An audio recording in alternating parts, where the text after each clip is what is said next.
Hello, good morning. எல்லோரும் உங்களோட டைட்டிங் ஏதாவது ஸ்டார்ட் பண்ணுவீங்களா? ஸ்டார்ட் பண்ணாதவங்க இருந்துச்சுன்னா ஸ்டார்ட் பண்ணுங்க. ரொம்ப பெரிய டைட்டிங் வேண்டாம். இன்னைக்கு நான் சொல்ல போகிறது இன்டர்மிட்டன்ட் டைட்டிங்கை பற்றியான அது வந்து நம்மளோட வெயிட் கண்ட்ரோல் பண்ணுறதுக்கு ரொம்பவே ஹெல்ப் பண்ணும்.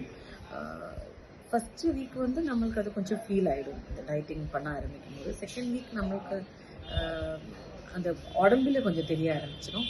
தேர்ட் வீக்கில் உடம்புலையும் தெரிய ஆரம்பிச்சிடும், நம்மளுக்கே நம்ம குறைஞ்ச மாதிரி தெரியும்.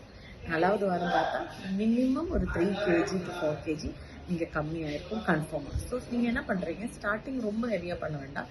காலை ஒரு 10 o'clock நீங்கள் சாப்பிட ஆரம்பிங்க. நைட் ஒரு 7:30 8க்குள்ளே உங்கள் டின்னர் முடிச்சிடுங்க. 10 o'clock சாப்பிட ஆரம்பிங்க. அதுக்கு முன்னாடி சாப்பிட ஆரம்பிக்காதீங்க. நான் சொன்ன இந்த கீ புல்லட் காஃபி இருக்குல்ல, பிளாக் காஃபியில் இந்த கீ போட்டு சாப்பிட்றது கூட அப்போவே ஆரம்பிங்க.